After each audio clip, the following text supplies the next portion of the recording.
하나님 말씀은 신약성경 요한복음 8장 12절, 13절 말씀입니다. 제가 가진 성경책으로는 신약성경 157쪽에서 158쪽에 걸쳐 있습니다. 요한복음 8장 12절, 13절 말씀을 함께 읽겠습니다. 예수께서 또 말씀하여 이르시되 나는 세상의 빛이니 나를 따르는 자는 어둠에 다니지 아니하고 생명의 빛을 얻으리라. 바리새인들이 이르되 내가 너를 위하여 증언하니 내 증언은 참되지 아니하도다. 아멘. 잠시 기도합니다. 진리의 영이신 성령님, 오늘 저희들이 또한 하나님 말씀 앞에 섰사오니 이 말씀에 담긴 참된 진리의 말씀이 생명의 양식 되게 하여 주시고 그 진리로 저희들의 마음의 본성을 변화시켜 주시며 저희들의 본성의 변화로 저희들의 인생과 환경을 바꾸시는 하나님의 창조의 일들이 일어나게 하옵소서. 감사하며 예수님의 이름으로 기도하옵나이다. 거룩한 주일로 하나님께 예배하기 위하여 나온 여러분들을 환영하며 축복합니다. 또 가정에서 불편한 중에 예배에 참여하고 계신 우리 권사님, 집사님, 또 여러 우리 가족들, 이 시간 동일한 복과 은혜가 비록 한 공간에 있지 않지만 이 동일한 시간 속에서 모두에게 임할 수 있기를 바랍니다. 또한 참여한 우리들을 통해서 은혜가 흘러 넘치는 시간 되기를 바랍니다. 그래서 아직 예수 그리스도를 알지 못하고 또 주님의 은혜가 필요함에도 불구하고 은혜의 자리에 나오지 못하는 이들에게 필요한 은혜까지 우리가 길어낼 수 있는, 그래서 차고 넘치는 은혜가 이 세상을 바꾸고 변화시키는 복된 시간이 되기를 주님의 이름으로 축원합니다. 나는 세상의 빛이다 라는 제목으로 말씀의 은혜를 나누고자 합니다. 12절에 예수님께서 나는 세상의 빛이다 라고 말씀하신 것이죠. 이거는 요한복음 우리가 서론에서 말씀드렸을 때 예수님께서 예수님의 정체성에 대해서 7가지로 에고 에이미 나는 무엇이다 해서 7가지로 요한복음에서는 설명하고 있다. 그래서 맨 처음에 생명의 떡이다 이렇게 말씀하시고 또 세상의 빛이다. 그리고 양들의 문이다. 그리고 선한 목자다. 그리고 부활과 생명이다. 그리고 길과 진리와 생명이다. 그리고 마지막 7번째로 참 포도나무다. 이렇게 설명을 합니다. 바로 그 두 번째 정체성으로 소개되고 있는 본문입니다. 그런데 이 말씀의 의미를 살펴보기 전에 먼저 12절의 앞부분 예수께서 또 말씀하여 이르시되 라고 하는 이 말의 의미를 여러분들이 생각을 해야 합니다. 그러니까 왜 12절에서 예수님께서 또 말씀하여 이르셨다라고 했는가? 이것은 바로 앞에 11절에서 예수님께서 하신 말씀이 사실은 이 여인에게 이게 불가능한 말씀이었습니다. 그러니까 우리들이 지난주 살펴보았던 것처럼 이 앞에 있는 내용은 우리가 많이 오해하고 있는 본문인데 가늠한 여인을 용서해 주신 그런 사건을 다룬 그런 본문이 아니다. 어쨌든 지금 모든 사람이 다 떠나갔고 이제 그 여인과 예수님 둘만 남아있는 상황에서 예수님께서 그 여인을 심판하지 않겠다, 정죄하지 않겠다 이렇게 말씀을 하시고 난 뒤에 가서 다시는 죄를 범하지 말라라고 말씀하셨단 말이에요. 그럼 여러분들이 그 여인의 입장이 되었을 때 설사 자신의 모든 죄가 다 용서받았다 할지라도 그리고 이 말씀을 했을 때 가서 다시는 죄를 짓지 말라고 했을 때 이 여인이 막 즐거워하며 갈 수 있는 상황이 아니다 이 말이에요. 여러분 우리가 한 달에 한 번 성찬식을 하지 않습니까? 이제 오늘 성수주일이고 성찬식이 있을 것인데 이 성찬식을 통해서 지난 한 달 또 지난달 성찬에 참여하지 못하셨던 분들은 그 이전부터 이제 오늘까지 있었던 모든 죄들을 씻김을 받아요. 용서를 받는단 말이에요. 그러면 완전한 아주 거룩하고 정결한 사람이 돼요. 그리스도의 은혜로 말이죠. 그런데 사실은 그것으로 우리가 막 기뻐할 수 없는 것은 우리가 살아야 할 삶이 있기 때문입니다. 여러분, 우리가 성찬식을 하고 모든 죄를 용서받고 거룩하고 순결하게 되어 이제 교회를 나가서 우리의 삶의 자리로 갈 때 그렇게 되면은 우리의 삶의 환경도 완벽한 환경으로 바뀌는 게 아니잖아요. 여전히 해야 될 일은 집안에 쌓여 있고 또 내일부터 또 감당해야 되는 일터에서의 맡겨진 일들이 있지 않습니까? 근데 우리는 전지전능하지가 않아요. 그래서 일에 실수가 있을 수 있고 심지어 내 주변에 있는 사람들이 완전한 사람들이 아니에요. 그래서 심지어 나를 음해하기도 하고 또 그들로 인해서 나의 최선과 열심 그리고 나의 성실함과 상관없이 일이 잘못되는 일도 일어날 거다 이 말이에요. 그러니까 이게 끝난 얘기가 아니죠. 그러니까 그렇게 가서 다시는 죄를 범하지 마라라고 하는 이 말씀이 여인에게 어떤 의미인지 예수님이 아시는 거죠. 그러니까 이거는 우리들에게도 마찬가지입니다. 그래서 예수께서 또 말씀하셨다 이렇게 얘기를 하는 거예요. 또 말씀하셨다. 그러니까 이것은 11절에 가서 다시는 죄를 범하지 말라는 이 말씀에 덧붙여진 말씀이에요. 그러니까 다시는 죄를 범하지 말라고 하신 이 말씀은 참 좋은데 현실적으로는 불가능하단 말이에요. 현실적으로는 불가능하다고요. 그러니까 지금 여기서 예수님이 말씀하신 것은 현실적으로 불가능한 그 말씀에 대한 어떤 부수적인 또 추가적인 어떤 방법이나 무엇을 가르쳐 주시려는 말씀이라는 것을 우리가 알아야 합니다. 그러니까 지금 뒤에서 말씀하신 내용, 나는 세상의 빛이니 나를 따르는 자는 어둠에 다니지 않을 것이고 생명의 빛을 얻을 것이다 라고 하는 이 말씀은 바로 앞에 11절에서 말씀하신 것처럼 다시는 죄를 짓지 않을 수 있는 것과 관련된 말씀이다 이 말이에요. 그러니까 이것을 여러분들이 염두에 두셔야 된다. 그러면 이 말씀이 우리가 다시는 죄를 짓지 않을 수 있는 그 길을 가르쳐주는 말씀이라는 거잖아요. 그러니까 우리는 그 기대감을 갖고 봐야 합니다. 물론 아닌데 난 아직 그 죄를 좀 더 짓고 싶은데 하는 사람들은 이게 이제 안 들어오겠죠. 야, 이거 들으면 안 되겠구나. 이거 은혜 받으면 안 되겠네. 이럴 수 있겠죠. 근데 부디 여러분들이 그런 엉뚱한 생각하지 마시고 정말로 내가 다시는 죄를 짓지 않고 살아갈 수가 있구나. 그럼 이 말씀의 의미가 뭔지를 반드시 깨달아서 믿음으로 받아서 그렇게 살고 싶다. 살아야 되겠다. 이렇게 결단하는 마음으로 설교에 임할 수 있기를 바랍니다. 그러면 여기서 예수님이 말씀하신 나는 세상의 빛이다. 나를 따르는 자는 어둠에 다니지 않고 생명의 빛을 얻을 것이다. 사실 이 말씀은 바로 예수님의 에고에이미, 그러니까 나는 무엇이다 라고 하는 정체성을 나타내는데 그 정체성은 곧 예수님이 이 땅에 오신 사명과 관련되는데 그것은 바로 뭡니까? 세상의 빛이라는 거예요. 세상의 빛. 그러면 여기서 우리가 좀 빛이 무엇인지를 좀 생각해 봐야 되는데 빛을 국어사전에서는 그렇게 정의해 놓고 있더라고요. 그러니까 시각신경을 자극해서 물체를 볼 수 있게 하는 일종의 전자기파. 이렇게 이제 정의를 하고 있어요. 태양이나 고온의 물질에서 발한다. 이렇게 이제 국어사전적 정의예요. 그러니까 여러분, 이 정의를 여러분들이 다 이해하시고 믿으시죠? 다 이해가 되지 않아요? 맞잖아요.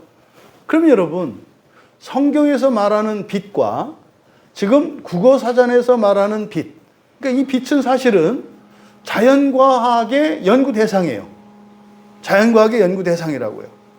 그래서 끊임없이 연구를 한 결과를 이렇게 써 놓은 겁니다. 그러면 국어사전에서 정의하고 있는 이 빛에 대한 정의는 사실상 빛은요, 창조된 빛이 있고, 그리고 근원적인 빛, 실체적인 빛이 있습니다.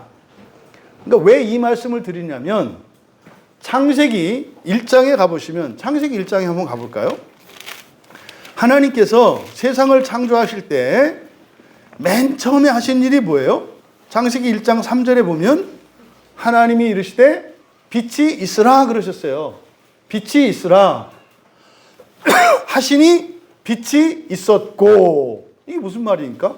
있으라 하니 있었다. 그러니까 이 빛은 어떤 빛이에요? 없다가 생긴 빛이에요.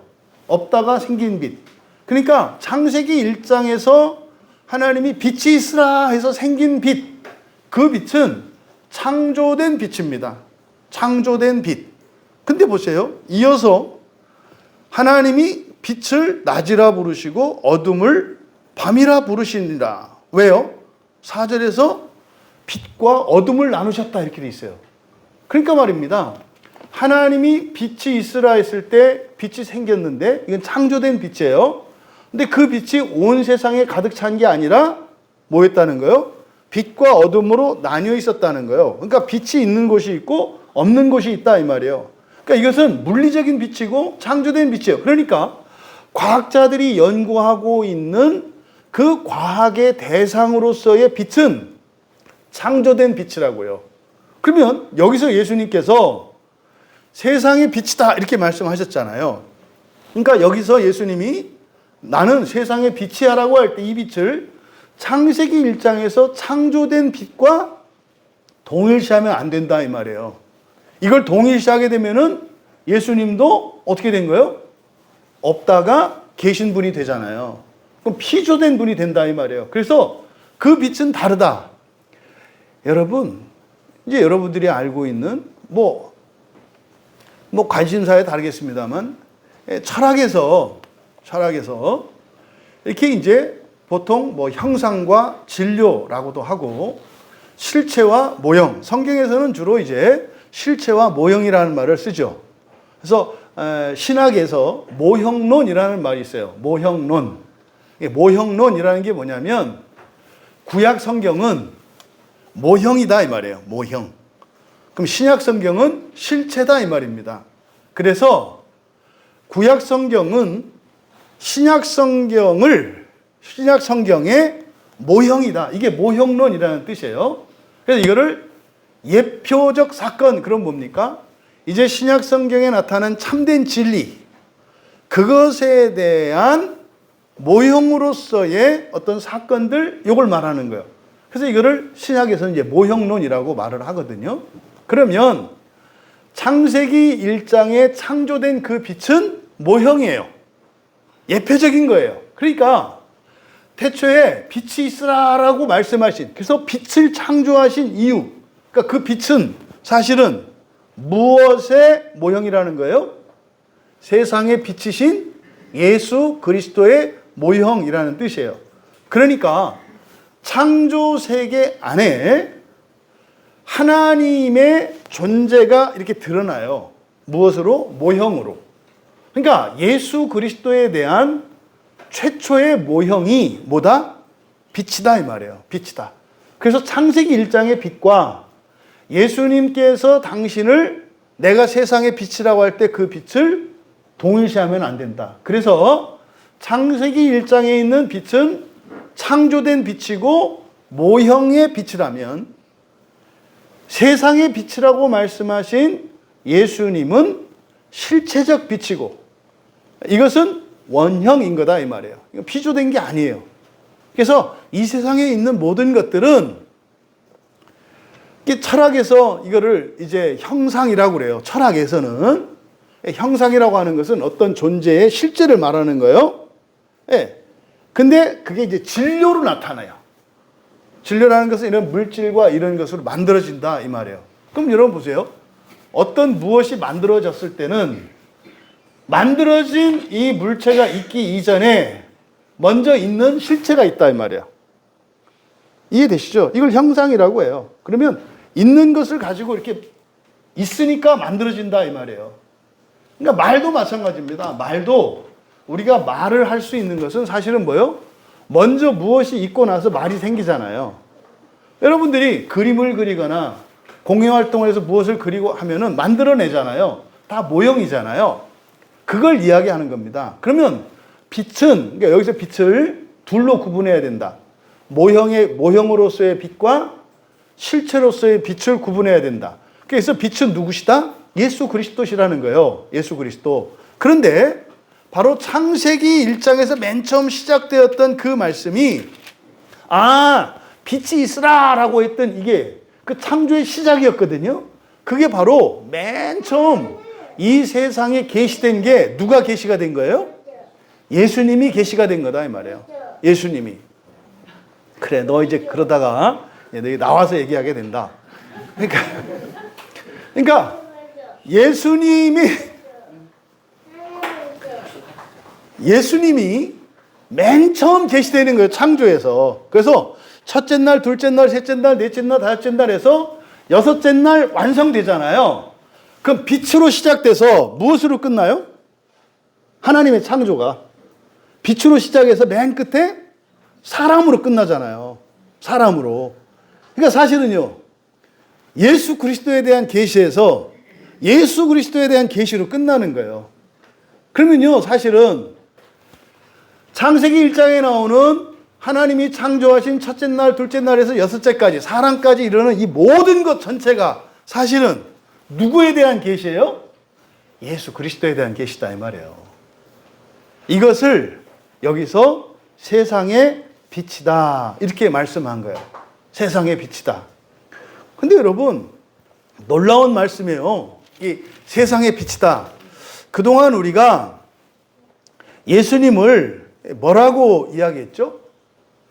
예수님의 존재를 이야기할 때 예수님은 참 하나님이시며 참 사람이다. 근데 이제 요한복음을 여기를 이제 설교를 준비를 하면서 빠진 게 있었구나. 예수 그리스도에 대한 이 존재를 이야기할 때 참 하나님과 참 사람으로만 하면 빠진 게 있어요. 여기에 뭐가 추가가 돼요? 참 세상이라고 해야 되는 거예요. 참 세상. 예수님은 참 하나님이시며 참 사람이시며 참 세상이다. 우리 전도사님은 이런 걸 잘 기억했다가 이 다음에 논문 쓰시면 돼요. 그러니까 우리는 보통 그리스도에 대한 계시를 참 하나님이시며 참 사람입니다라고 얘기를 하는데 지금 요한은 여기서 예수님을 뭐라고 말씀하는 거예요? 참 세상이다 이렇게 말씀한다 이 말이에요. 참 세상이다. 그러니까 앞에서 예수님을 빛으로 증거한다 이 말이에요.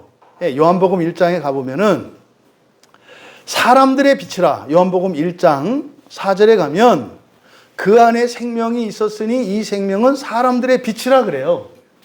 그러니까요, 사람의 원형이 누구시라는 거예요? 예수 그리스도이신 거예요. 그래서 예수님을 참 사람이다 이렇게 말씀한다 이 말이에요.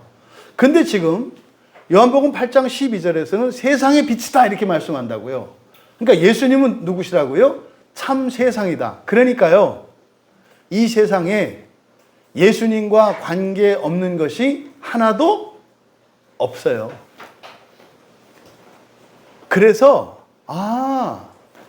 사람 안에 이 본성의 변화가 일어날 때 환경이 변한다는 게 당연한 거였구나. 당연한 거였구나. 왜요? 사람도 사람의 실체도 예수님이시고요. 세상의 실체도 예수님이시란 말이에요. 근데 이 창조가 맨 처음 창조는 바깥으로부터 시작됐단 말이에요. 이렇게. 이걸 첫 창조라고 해요. 근데요, 새 창조는 어디서부터 시작해요? 안에서부터 시작돼요, 이제는. 이 안에서. 그러니까 첫 창조는 무한한 저 세상 끝에서 시작이 돼서 안으로 이렇게 들어왔잖아요. 그리고 이제 새 창조는 우리 안에서, 내면에서 시작이 돼서 바깥을 향해서 나가는 거예요. 그러니까 우리의 마음에 일어나는 변화는 이것은 시간적인 차이가 있고 규모의 차이가 있겠습니다만 결과적으로는 사람에게 일어나는 변화는 우주 전체, 창조 세계 전체의 변화와 동일시 되어질 수 있는 것임을 알 수 있다. 준민아, 지금 목사님이 설명하는 거 알겠니? 무슨 말인지? 이해되니? 이따 끝나고 자세히 물어볼까, 오늘은? 여러분, 그 창세기가 아니라 요한복음 1장에서 좀 이제 부족했던 설명이 무엇인지를 또 이제 여기를 보면서 알게 되는 거예요. 지금 요한복음 1장의 이 말씀을 보통은 호로고스를 지금 다 예수님으로 그리스도로 이해를 하잖아요. 그런데 그게 아니다. 성령님이다. 왜? 그 말씀이기 때문에. 그래서 말씀은 누구예요? 성령이시고 그라는 말이 붙었기 때문에 그 말씀이면 이거는 어떤 특정한 말씀을 의미하잖아요. 그러니까 하나님의 말씀, 예수 그리스도의 말씀. 그래서 그 말씀과 말씀은 달라요. 그래서 말씀은 성령님이시고, 근데 그 말씀할 때 그 누군가의 말씀이잖아요. 그러면 호 로고스 할 때 그럼 누구의 말씀이라고요. 그래서 호 로고스는 예수님이 아니라 예수님의 말씀이란 말이에요. 예수님의 말씀. 그래서 요한복음 1장에서 한번 요한복음 1장 가보세요. 요한복음 1장에서 다시 한번 예전에 우리 들었던 내용을 기억하면서 이게 너무나 중요한 내용에서 여러분들이 꼼꼼히 좀 살펴볼 필요가 있습니다. 그럼 3절에 가보세요. 만물이 그로 말미암아 지은 바 되었으니 할 때 이때 그는 호로고스거든요. 그러니까 지금 3절은 요한복음 1장 3절은 누가 창조했다는 거예요? 성령께서 창조하셨다는 거예요. 그는 성령이에요. 요한복음 1장 3절에 또 4절에 보니까 그도 성령님이세요. 그 안에 생명이 있었으니 그래요. 그는 성령이시잖아요. 그러니까 성령 안에 뭐가 있대요? 생명이 있대요. 바로 그 생명, 성령 안에는 그러니까 생명으로 꽉 차 있대요. 그런데 그 생명이 또 뭐래요? 사람의 빛이래요. 그러니까 사람의 빛이니까 참 하나님 원형이에요. 그러니까 사실은 성령 안에 계신 게 누구예요? 예수님이다 이 말이에요. 성령 안에 충만으로 계신 분이 예수님이시다 이 말이에요. 근데 이 예수님은 사람의 실체라고요. 근데 빛은 또 겉으로 드러나는 거 아닙니까? 겉으로 드러나는 거잖아요. 그러니까 이 예수님은 우리들의 빛이에요. 그러니까 우리들이 사실은 지금은 이 모양입니다만은 나중에 우리가 부활하게 되면 완전한 예수 그리스도의 형상을 입을 거거든요. 그러니까 요한복음 1장에서 설명하는 내용을 보면 이 그림으로 그리면 이게 이제 오해가 생기기 쉬운데 그래도 뭐 부득불 그럴 수밖에 없잖아요. 그러니까 이렇게 원 바깥이 아무것도 없는 거예요. 전체예요. 그냥 원이 전체예요. 그러니까 우리가 이렇게 원을 그릴 때는 이게 구획지어져서 안과 밖으로 나뉘잖아요. 근데 지금 여기서 제가 드리는 설명의 원은 바깥이 없는 거예요. 전체를 원으로 그냥 얘기를 하는 겁니다. 여기 성령이시다 이 말이에요. 근데 이 안에 예수 그리스도 생명으로 꽉 차 있대요. 생명으로 꽉 차 있대요. 근데 이 생명이 사람들의 빛이래요. 이게 요한복음 1장에서 그렇게 했단 말이에요. 그래서 예수님을 뭐라 그래요? 사람의 원형이신 분. 그래서 참 사람 이렇게 말한단 말이에요. 근데 지금 여기서는 세상의 빛이다 그랬잖아요. 참 세상이시다 그랬잖아요. 그러니까 결국 성령 안에 충만으로 계신 그 생명 예수 그리스도가 안과 밖에 없다 그랬어요. 완전히 연합된 상태를 말하는 거예요. 그분이 예수 그리스도가 결국 뭡니까? 창조의 주권자. 그래서 이제 뒤에 요한복음 1장에 이제 뒤에 가면은 누가 또 창조하셨다 그래요? 예수님이 창조하셨다 이렇게 얘기한단 말이에요. 요한복음에서. 그러니까 지금 요한복음 1장이 성령과 예수 그리스도가 다른데 누구를 향하여 있어요? 프로스톤테온, 하나님을 향하여 이렇게 있단 말이에요. 그래서 요한복음 1장은 성부, 성자, 성령이 한 분, 흔히 말하는 삼위일체를 가장 정확하게 설명하는 본문이 요한복음 1장이에요. 그런데 우리가 그동안은 예수님은 그저 사람의 실체이시고 하나님의 영광과 권능이 동일한 하나님 그 자체이시다만 이렇게 이야기를 했었는데, 지금 요한복음 8장 12절에서는 동시에 예수 그리스도는 무엇의 실체다? 세상의 실체다라고 얘기한다. 이때 세상은 코스모스예요. 우리말 성경에는 세상이라는 말이 이런저런 단어들을 번역되어 있습니다만, 코스모스가 의미하는 것은 우리들은 우주라고 합니다만, 성경에서 코스모스는 우주만을 이야기하지 않아요. 우주는 물질 세계거든요. 근데요, 그 바깥에 삼층천 또 하늘 영적 세계가 또 있어요. 그래서 성경의 코스모스는 물질계와 영계 모두를 포함하는 게 코스모스입니다. 그러니까요, 이 세상에 존재하는 모든 것은 다 무엇의 모형이에요? 예수 그리스도의 모형이라고 말하는 거예요. 그래서 그리스도에는요, 사람의 몸을 그리스도와 같이 여겨야 돼요. 그래서 사람의 몸은 다른 어떤 동물들의 몸과 완전히 구별된다 그랬죠. 완전히 구별된다. 그래서요, 우리 몸의 청결과 건강과 순결을 유지하는 일은 너무나 중요한 거예요. 왜요?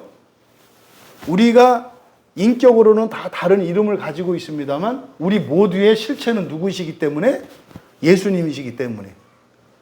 내 몸이지만 사실은 내 몸의 주인이다라고 할 때 주라고 하는 것은 나는 종이고 어떤 주종관계를 말하는 게 아니에요. 실체를 말하는 거거든요. 예수 그리스도이시기 때문에. 그래서 사람은 특별하다.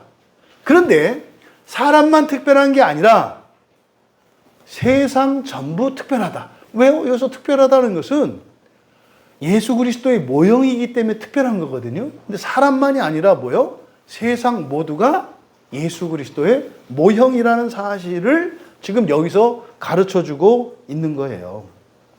여러분, 성령 안에 예수 그리스도가 충만으로 계시고 그 예수 그리스도가 이 세상과 사람의 원형이라는 거예요. 그러면은요, 이제 우리가 이렇게 상상할 수 있는 거예요. 성령을 원이라 그랬어요. 근데 그 안에 생명이 있다 그랬어요. 근데 창세기 1장에서 하나님이 빛을 창조하시고 빛과 어둠을 나눴다 그랬어요. 그러니까 마치 성령 안에 빛도 있고 어둠도 있는 거예요. 왜요? 예수 그리스도는 성령 안에 충만으로 계신 예수님이세요. 근데 성령 안에 이제 세상이 만들어지잖아요. 그때 어둠이 있고 빛이 있어요. 이게 반 딱 잘라가지고 우리 태극기처럼 이렇게 하늘과 땅으로 나뉜 게 아니에요. 우주에 여러분들이 제임스 웹이나 옛날 허블 망원경을 통해서 우주 사진 보신 적 있죠? 우주를 보면 어떻게 돼 있어요? 막 발광체들이 있는데 그 빛과 빛, 별과 별 사이에는 뭐로 가득 차 있죠, 전부? 어둠으로 가득 차 있잖아요. 그러니까 빛과 어둠으로 나눴다는 게 그런 뜻이에요. 근데 결국 어둠 속에서 빛이 점점 밝아져서 마지막 때 새 창조가 완성되면 어떻게 돼요? 어둠이 없어요. 어둠이 없다고요. 그림자도 없는 세상. 그러니까요, 창조 세계 전체가 어떻게 됩니까? 그냥 빛으로 충만하게 돼요. 이 다음부터는 사실은 우리들의 말로는 표현할 수 없는 거예요. 그럼 빛으로 충만되면 우리가 빛이 되고 없다는 뜻이 아니에요. 그때도 우리의 인격이 남아있거든요. 이 과정을 지금 설명하고 있거든요. 그럼 여러분, 여기서 예수님이 하신 말씀의 이유가 뭐라고 그랬어요? 이 말씀하신 목적이 바로 앞에 그 여인을 위해서 하신 말씀이라고 했잖아요. 그러니까 가서 다시는 죄를 짓지 말라고 했다고요. 그러니까 그것과 관련된 말씀이란 말이에요, 여기서.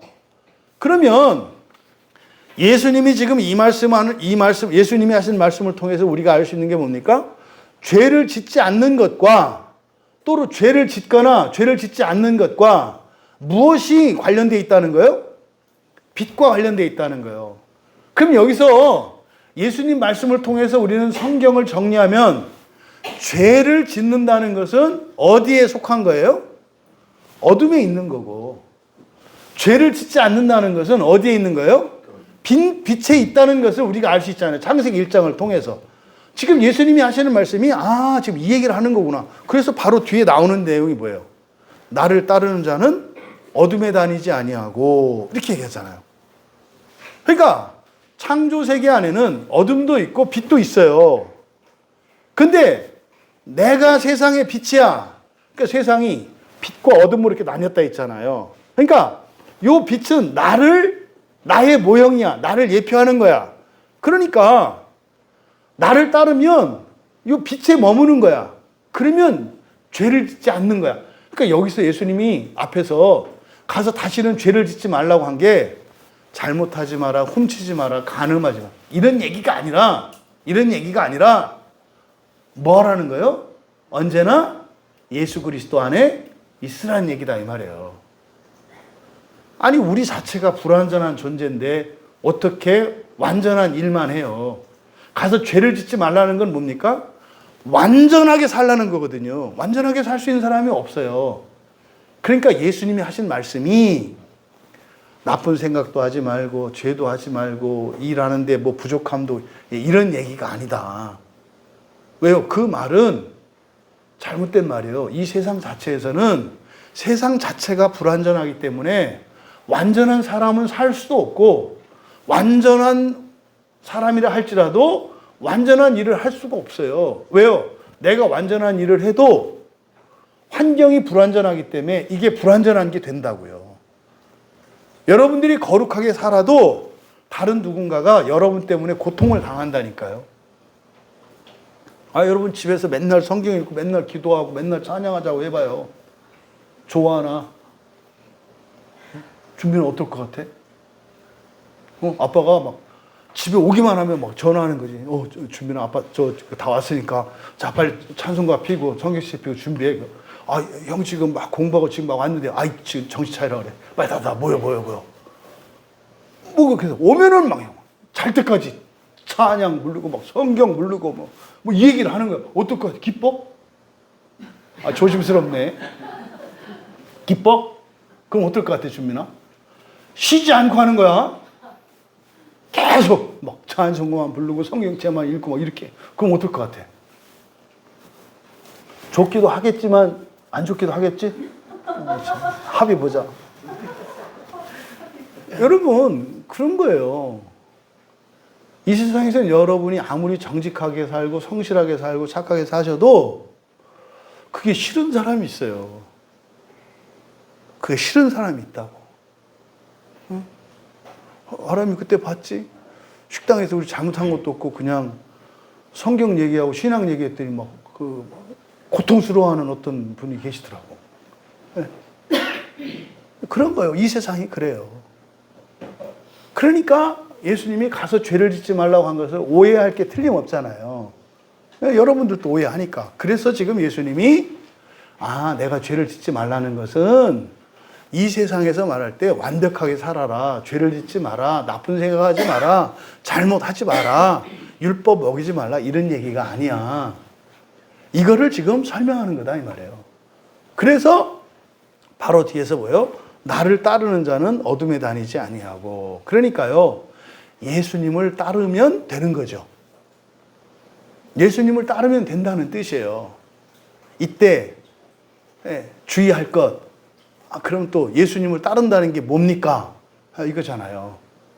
그럼 예수님을 따른다는 게 뭡니까? 여러분들이 대답을 해보세요. 예수님을 따른다는 게 뭐냐고. 예수님을 믿고요. 일단 예수님을 따른다는 것은 믿는 거잖아요. 믿으니까 따라가지. 예수님을 믿는 거고요. 그 다음에요. 여러분들의 경건의 일상 그리고 예수님의 말씀을 따라서 사는 거예요. 사는 것도 아니지. 살려고 하는 거지.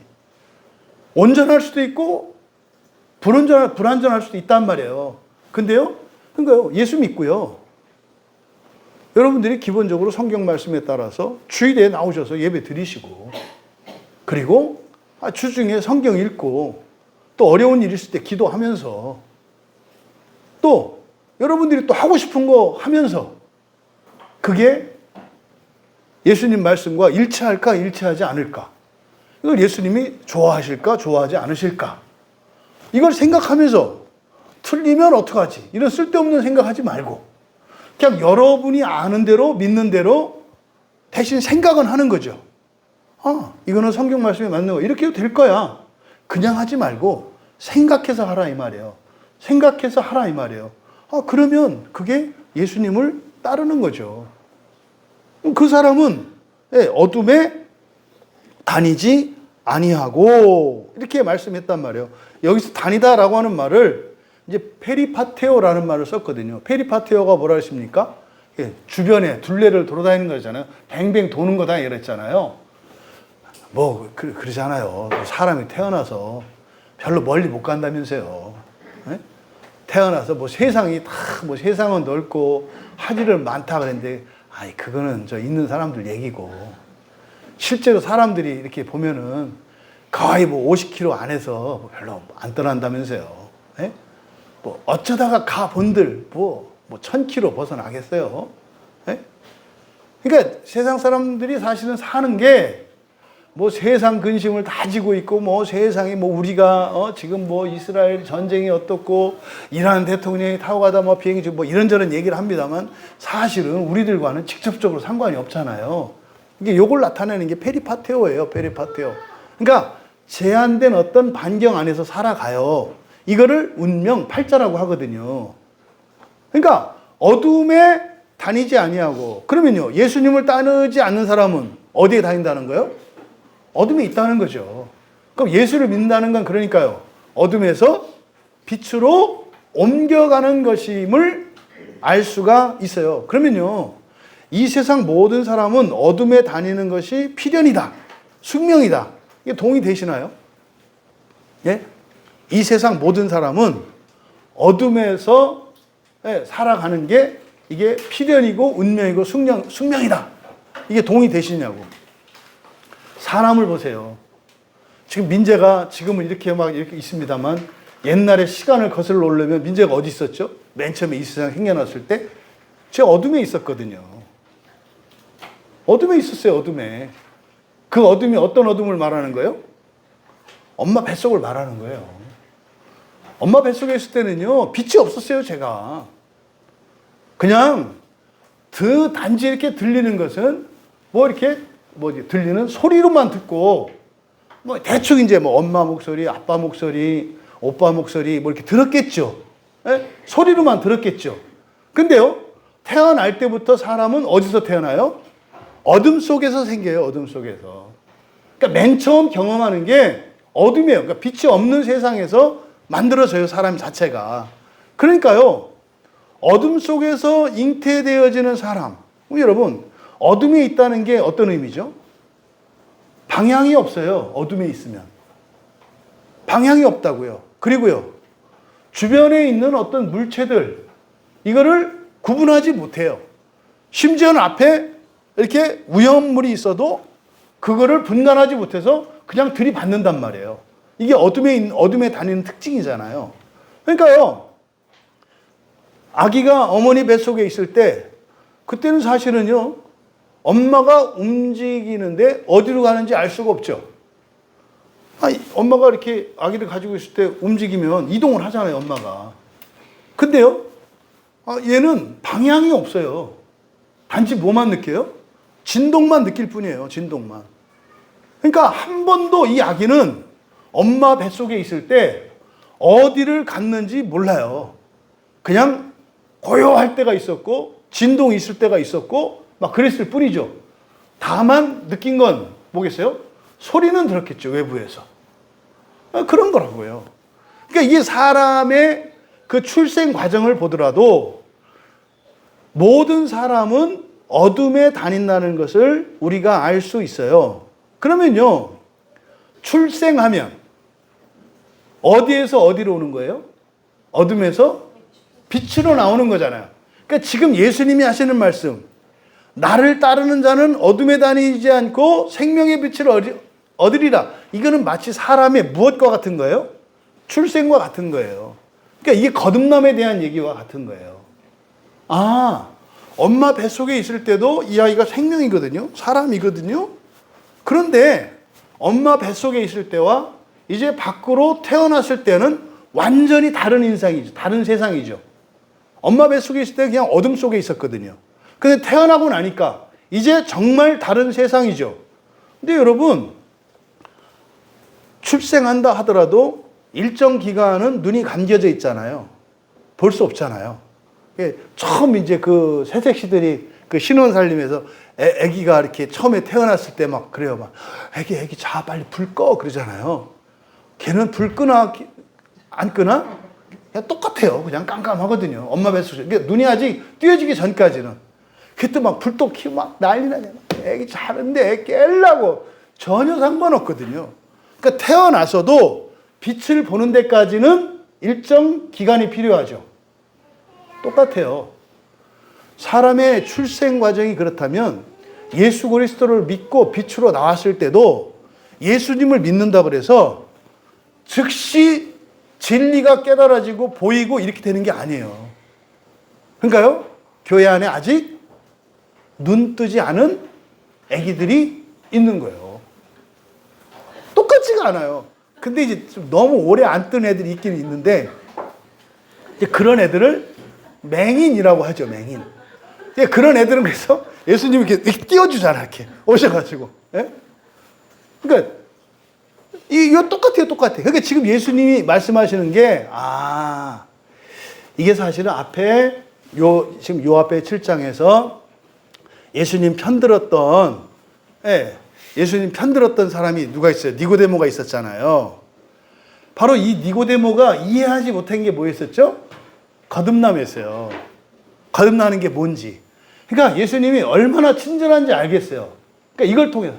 이게 지금 출생에 대한 얘기를 하고 있어. 그러니까 거듭남에 대한 설명이라는 것을 알 수 있는 거예요. 그러니까 사람이 육체가 어둠 속에서 어머니 뱃속에서 있다가 태어나서 눈을 뜨고 사물을 이렇게 분간할 수 있게 되는 것처럼 예수를 믿는 것도 똑같다는 거예요. 예수님을 믿기 전에는 어둠 속에 있는 것 같아. 그래서 내가 막 살기는 사는데 왜 사는지도 모르고 어디로 가는지도 몰라. 지한 형제님, 잠깐 그 얘기 해도 돼요? 형제님 꿈꾼 얘기? 네? 네. 이 형제님이 4월 28일이라고 그랬잖아요. 그죠? 맞죠? 4월 28일이 4월 마지막 주일이었거든요. 우리 교회에서는 거기를 성수주일이라고 그래요. 근데 오늘이 지금 5월의 성수주일이거든요. 이 형제님이 4월 28일 날 꿈을 꾸셨어요. 천국과 지옥을 경험한. 근데 천국은 경험은 안 했죠. 그죠? 저 너머에 있다고만 들었지. 형제님이 잠이 들어서 꿈을 꿨는데요. 하나님 이렇게 어딜 데리고 가시는데 동굴 앞에 데려가셨더래요. 근데 큰 동굴이 있는데 저 너머가 천국이다. 하나님 나라다. 얘기만 하시더래요. 그럼 여러분 같으면 어떻게 하겠어요? 그래요? 한번 보고 싶어요. 가고 싶어요. 이러지 않겠어요? 그러니까 형제님도 그랬죠. 그랬더니 그러시더래요. 너 지금 이대로 그냥 살면 너 저기 못 간다. 너와는 상관이 없다. 이렇게 얘기를 하시더래요. 저기 갈 수 없다. 그러면서 이제 뒤로 가면서 이제 보여주시는 거예요. 형제님의 과거의 사건들과 이런 것들을 쭉 보여주시면서, 그러면 뒤로 어디까지 갔겠어요? 그 하나님 나라 천국의 그 반대는 어디겠냐고요. 지옥을 보여주시더래요. 그러니까 막 불타는 막 이런 걸 보여주시더래요. 거기서 예수님이 막 구원하고 전도하는 걸 이렇게 보여주시더래요. 그래서 그건 뭐예요? 너 이대로 살면 또 저기 간다? 꿈에서. 그러니까 되게 특별한 꿈이에요. 너 이대로 살면 저기 간다? 제가 왜 이 얘기 하냐면, 형제님이 꿈꾸미지만 우리들과 똑같은, 우리가 형제님과 똑같은 상황이기 때문에 여기서 이렇게 말씀을 드리는 거예요. 여러분, 앞으로 계속 사시는데 오늘 현재 이대로 사시면 여러분들은 무조건 어디 가요? 무조건 지옥이에요. 무슨 말? 여러분이 잘못됐다 이게 아니에요. 오늘의 이 상태로 내일도 모레도 글패도 계속 살아. 그러면 시간은 갔는데 여러분이 과거에 이 모습 그대로라면 이건 무조건 지옥이다 이 말이에요. 그러니까 형제님한테도 설명을 하는 거예요. 그때 하나님이 형제님한테 너 이대로 살면 지옥 간다. 이거는 형제님이 잘못했거나 못되게 살아서 이러저러해서 너 지옥 보낼 거야. 이 말이 아니라 이대로 산다면 뭡니까? 날마다 새로워지지 않고 더 거룩해지지 않는다면 이란 뜻이다 이 말이에요. 이대로 살면, 그러니까 여러분들한테 이대로 살면이라고 할 때 지금 앞에서 11절에서 여인이 오해한 게 뭐예요? 죄 지면 안 되는구나. 여러분도 마찬가지예요. 죄 지면 나 지옥 가는 거구나. 그래서 구원 받았다고 해도 불안한 이유가 뭐예요? 나는 어젯밤에 내가 한 일을 알고 있거든. 그러니까 양심의 가책을 받고 두려움이 있단 말이에요. 그러니까 지금 그걸 설명하는 거라고요. 지옥 가지 않는 것은 네가 나쁜 짓을 안 하고 착한 일만 해서 지옥 안 가는 게 아니야. 그거는 그게 아니라 뭐야? 빛 안에 거하면, 나를 따르면 안 가는 거지. 네가 지금 완벽하게 살고 도덕적으로 살고 인격적으로 살아 이런 게 아니야. 그러니까 형제님이 얼마나 절망했겠어요. 근데 그 꿈에서 병원에 함께 일하는 원장님이 막 복음을 전하더래요. 근데 꿈이 깼어요. 근데요, 3일이 지났어요. 꿈이 깼는데. 3일이 지났다니까요? 그럼 여러분 어떨 것 같아요? 여러분이 그러면. 네? 여기서 또 막 해몽책 찾아보고 또 꿈풀이 하고. 두 가지 반응이에요. 어우씨, 내가 미쳤나봐. 뭐 이러든지. 근데 형제님은 어떻게 반응했냐면, 이러면 안 되겠구나. 이렇게 살면 안 되겠구나. 그러니까 형제님 마음속에 깊은 뭐가 있었겠죠. 그러던 차에 병원에서 그 전도하던 그 원장님이 우리 병원에서 수요일 날 예배가 있는데 예배를 드리자고 하더래요. 그 꿈에서 봤던 그 원장님이 막 전도하던 원장님이 형제님한테 수요일 날 예배 있으니까 나오라고 하더래요. 그러니까 여러분 어떻게 했어요? 소름이지. 근데 그날 원래 수술이 있어가지고 나올 수 없는 상황이에요. 수요일 날 예배 시간하고 수술 시간이 겹쳐 있으니까 뭐 수술은 안 할 수가 없잖아요. 근데 그 수술이 취소가 됐어요. 그래서 지난 수요일 날 형제님을 처음 만난 거예요. 오셨는데 그 원장님 얘기를 하더라고요. 되게 특별하게 오셨다고. 그래서 이야기를 들은 거예요. 자초지종을. 그래서 제가 그 병원 분들을 제 신우예배 예배 인도는 합니다만 그 병원 환자들이나 같이 예배 드린 분들 우리 교회 얘기는 안 하거든요. 몇 명 이제 그 불신자에서 그 한 명, 두 명 있어요. 이렇게 안 나오는 사람하고 어떤 사람. 이제 좀 특별한 상황인 경우에만 제가 우리 교회를 소개를 하거든요. 그날 형제님한테 좀 특별한 상황이니까 집이 하남이세요. 가깝지 않잖아요. 근데 상황이 좀 특별해서 일단은 도움을 좀 주고 싶어서 우리 교회를 나왔으면 좋겠다. 제 의사 표시를 했고. 근데 나오고 안 나오고는 뭐 형제님이 선택하셔야지 뭐 어떻게. 그래서 저도 기도했죠. 같이 형제님이 나오시기를. 네, 아까 나왔는데 계셔가지고 얼마나 내가 반가웠는지 몰라요. 형제님은 그 꿈을 꾸고 나왔어요. 이 안에. 그러니까 여러분들이 말입니다. 이렇게 빛으로 나간다는 일이 아무에게나 그렇게 일어나지 않아요. 그런 일을 경험했어도 형제님과 정반대일 수도 있거든요. 정반대 일도 일어난다고요. 보세요. 예수님이 기적을 일으키는데 거기서요. 예수님 죽이려고 하는 사람들이 있고 예수님을 따르는 사람들이 있잖아요. 항상 그래요. 이거는요. 이런 일뿐만 아니에요. 여러분에게 일상에서 좀 어려운 일이 생기나 일상에서 벗어난 특별한 좋은 일이 생기나 똑같아요. 어떤 사람은 좋은 일 생겨가지고 이것 때문에 예수님을 더 잘 믿어야 되겠다. 인생을 똑바로 살아야 되겠다. 이렇게 생각하는 사람이 있고요. 어떤 사람은 이제 좀 휴가 좀 얻어도 되겠네. 이렇게 사는 사람이 대충 좀 이제 아주 세상 좀 즐겨도 되겠네. 이렇게 생각하는 사람이 있어요. 어려움을 만나도 마찬가지예요. 환난을 만난다 해서 사람들이 돌이키는 거 아니고요. 다 도망가는 거 아니에요. 어떤 사람은 환난을 만나고, 저는 제 인생에 큰 환난이 2번 있었는데, 한 번은 완전히 하나님한테 신발 집어던지고 떠나갔었고, 첫 번째 환난에서는. 2번째 환난에서는 옛날 버린 신발 주워다가 신고 따라오게 됐어요. 그러니까 동일한 그 환난인데 정반대의 반응이 있었거든요. 그러니까 지금 형제님 같은 경우는 되게 특별한 경우죠. 기대가 돼요. 왜냐하면 형제님은 자기 인생 모르거든요. 전 알아요. 그냥 뭐 제가 이렇게 무슨 사기꾼처럼 하는 게 아니라 진짜로 알아요. 형제님이 지금까지 살아보되, 그러니까 원래는 살았을 수 있었는데 그 살 수 있는, 형제님이 살 수 있는 삶이 있어요. 이 형제님 같은 경우는 자기 주기를 알더라고요. 저는 20년 주기거든요, 제 인생은. 저는 20년 주기였어요, 20년 주기.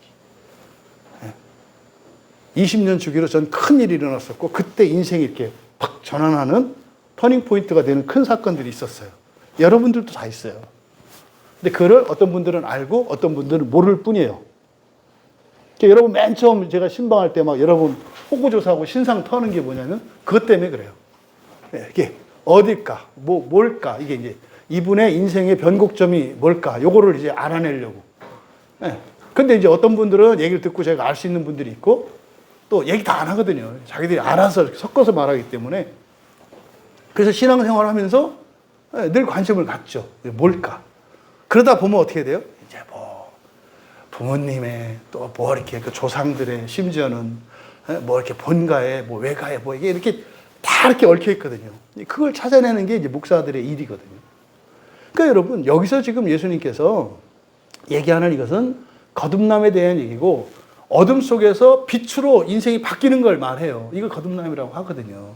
그러니까 지금 이 여인에게 이 말씀을 한 건 뭡니까? 그 이전에 이 여인은 어디서 살았다는 거예요? 어둠 속에서 살았다는 거예요. 그러니까 마치 엄마 뱃속에 있는 사람과 같았고, 또 유대인이었으니까 뭐 이렇게 신앙은 있었겠습니다만 아직 눈 뜨지 못한 어린아이와 같았다는 거잖아요. 그러니까 지금 예수님이 하시는 말씀은 이제 뭐예요? 눈 떠라, 이 말이에요. 눈 떠라.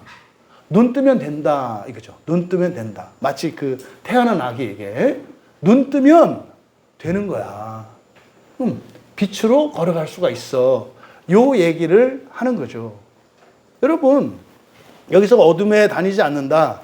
그러니까 이게 앞에서 11절에서 얘기했던 죄를 짓지 않는 거라고요. 뭐가? 이 세상에서는. 이 세상에서는. 그러니까 완전한 사람이 되라. 죄 짓지 마라. 이런 얘기가 아니다, 이 말이에요. 형제님은요? 수요일 날 예배 나오셨죠. 수요일 날 그때 예배 나오셔서 거기에 사실은 어디로 온 거예요? 어둠에서 빛으로 온 거예요. 사실은 이제 수요일에는 어쨌든 직장에서, 그것도 예배입니다만, 정식으로 교회에서 이렇게 예배 나왔잖아요. 저는 이제 이 시간이 형제님에게는 눈뜬 시간이에요.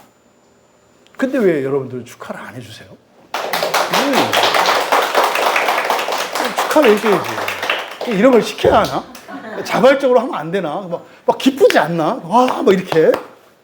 이런 사인이 없기를 바랍니다. 그냥 알아서 자유롭게 박수 치시고. 되게 기쁜 날이에요. 되게 기쁜 날이에요. 이거는 교회도 영광이고요. 우리 형제님에게도, 그리고 가문의 영광이고. 형제님에게는 그 이제 여동생이라고 그러셨죠, 형제님? 여동생과 시골에 계신 어머니 한 분 계시는데, 어머니가 한 10년 전부터 교회 나가신대요. 감사한 것은. 근데 여동생은 아직 예수 믿지 않고 있대요. 이렇게 제가 얘기하는 의도는 뭐예요? 기도하라고. 그렇죠. 그렇죠. 그렇죠. 기도하라고. 아, 하나님, 저 형제님이 이렇게 형제님의 눈을 띄워주셨다면, 아, 어머니를 통해서 그 일이 시작되고 있었군요. 어머니를 통해서 시작이 되고 있었군요. 그러면은, 하나밖에 없는 사랑하는 누이도 빛으로 나올 수 있도록 인도해 주세요. 이렇게 기도하시라는 거죠. 또 지난주에 제가 어쨌든 아주 아끼는, 같이 신대원에서 공부했던 나보다 나이는 좀 어린 동생 목사가 세종에 교회를 개척했단 말이에요. 제가요, 세종이 마음알이었어요, 마음알이. 왜냐면 세종에 우리 교회 설교를 듣는 집사님 한 분 계시잖아요. 그 형제님이 세종 갔을 때부터 세종 소식을 계속 듣는다고요. 제가 너무너무 마음이 아팠어요. 세종에. 왜냐하면 설교를 하는데 성경을 설교를 안 해. 말이 안 되는 소리 아니에요? 어떻게 왜 다 교회들이 왜 그러지? 그러니까 이 형제님이 계속 떠돌아다녔어요. 계속. 여긴가에서 이렇게 하고 또 아니고 막 계속. 근데 그거는 뭐 그 형제님이 뭐 이렇게 입맛이 까다롭고 이런 게 아니라 다른 거 아니에요. 그냥. 예배를 드릴 때 설교를 할 때 하나님 말씀이 성경이 이렇게 설교가 되던데 성경과는 상관없이 막 가니까 그런가 보다 했더니 뭐 성경이 수단이었고 뭐 이렇게 가는 거예요. 그래서 근데 이제 그 형제님 통해서 제가 들었던 얘기가 세종은 우리나라에서 작년에 유일하게 인구가 성장한 유일한 도시잖아요. 우리나라 전체에서 인구도 몇 성장 아니에요. 뭐 한 명인지 두 명인지 밖에 안 돼. 근데 우리나라의 유일한 도시예요, 성장한. 거기 가면은요, 제가 막 어떤 때는 막 안타깝고 부럽기도 한 게 뭐냐면 믿음 좋은 형제 자매들이 그렇게 많아. 신앙심이 깊은. 그것도 세종 그 종합청사가 있는 곳이니까 대부분 공무원들이 그래도 고위직이란 말이에요, 대부분. 대부분 고위직들이 많아요, 거기에. 그러니까 이런 사람들이 부부고, 그러니까 부부가 신앙생활해. 거기다 아이도 많아, 거기는. 여기, 초등학교, 중학교에 한 반에 한 명, 두 명이라 했더니 뭐라고 하더라, 목사님한테. 그런 게 어딨냐고. 어떻게 초등학교, 중학교 한 교실에서 교회 다니는 애가 어떻게 한 명, 두 명밖에 없을 수 있냐고. 근데 진짜잖아, 준민아. 그치? 이해를 못 하더라고. 아니, 어떻게 학교에서 어른들은 몰라도 교회 가는 애들이 그렇게 없다고요? 거기는 완전히 이렇게 다른 도시예요. 거긴 또 지금 결혼도 지금 거의 빠르답니다. 세종은 분위기가. 결혼이 점점 빨라지고 있대요. 20대 초반에 이게 결혼하는 분위기래, 거기는. 너무 달라. 완전히. 거기 막 아이들 많죠? 뭐 이렇게 부부가 신앙생활 다 하죠? 근데 하나같이 이 공무원들이 거의 세종에 있는 모든 교회를 거의 다 가봤대요. 팽팽 돌다가, 제가 세종을 보면서 기독교가 어떻게 부패하고 이렇게 타락하는지를 세종의 이야기를 통해서 알게 됐어요. 나중에 그러니까 이 사람들이요, 지금 한 10년 되니까 자기 교회가 있거든요. 그럼 이 사람들 어떤 상태겠어요? 이제는 막 지쳤어. 교회 찾아다니는 일이 너무 지쳤어, 이제는. 다 가봤거든. 그러니까 이제는 어떻게 해요? 기대가 없어. 기대가 없어. 그러니까 더 이상 갈 힘도 없어. 그래서 눌러 앉아 있어요, 그냥. 다 있는데 마음은 다 공중부양하고 있어요, 이렇게. 그 자리에 있을 뿐이지, 진짜로 딱 자리 잡고 서 있는 사람들이 없어. 근데 또 어떻게 돼요? 사람들은 막 모여. 이 사람들이 그 교회 뿌리 박은 사람들이 아니라 다 붕 떠 있는 사람들이 그렇게 모여. 그러던 차에 이제 이 목사도 아주 순전한 사람이에요. 오직 말씀에 여기도. 회의를 느껴서 목회를 그만두려고 했었어요. 왜냐하면 이게 아닌가 싶거든요. 너무. 그러니까 거기도 사회생활하다가 목사가 됐는데 교회에 들어와 보니까 이게 아닌가 싶은 거예요. 이게 아닌가? 왜? 뭐 교회가 되는 게 이상하니까. 그러다가 하여튼 뭐 신기한 정도로 거긴 전혀 생각도 안 했던 곳인데 거기도 우리 교회하고 똑같아요. 딱 이 피아노 건반만 딱 준비했어요. 나머지 다 돼가지고. 피아노 건반만. 예, 거기가 이제 교회 이름이 더 브릿지 커뮤니티 철치예요. 이름이 좀 어렵죠? 더 브릿지 커뮤니티. 무슨 말이냐면 다리가 되자 이 말이에요. 다리가 되자. 저는 마음에 확 와닿았어요. 하나님 나라와 이 세상의 다리. 야곱의 사닥다리죠. 다리가 되는. 그래가지고 거기 가면 인사를 그렇게 하더라고. 하이 브릿지 이렇게. 한번 해볼까요? 하이 브릿지? 이렇게 하는데 참신하더라고. 이게 확 와닿는 거야. 그러니까 하이브리지 이렇게 인사를 해요. 그러니까 이제 목회를 안 하려고 사실은 이제 막 이렇게 하다가 결정적으로 이제 요양병원에 계신 어머님이 딱 소원이 그거 하나니까. 그래서 어머니 때문에 뭐 이렇게 하다가 이제 어쨌든 이런저런 사정을 거쳐서 이제 개척하게 된 거예요. 너무 사실은 기쁘고 감사한 날이었어요. 그래서 제가 개인적으로 5월달 되게 힘들었어요. 많이 힘들었어요. 마음이. 그러니까 막 경건 생활도 부지고 언약도 제가 언약 갱신한 것도 제가 10년 동안 이렇게 안 된 적이 없었던 것 같아요. 네. 그러니까 뭐 이런가. 그래서 이제 생각했죠. 아, 우리 지체들이 엄청 힘들었나 보다. 이 5월달이 무지하게 힘들었나 보다. 그러던 차에 여기 지금 세종에 교회 생기고 또 이제 우리 형제님이 이제 어쨌든 예배 자리에 나오는 걸 통해서 산 거였구나 이 생각하니까 해피엔딩이 되더라고요. 아, 자매들이 아이를 낳을 때 이런가 보다. 그게 진짜로요, 막 그 협착한 길을 지나는 것 같은 게 저는 5월달이었어요. 5월달이 이렇게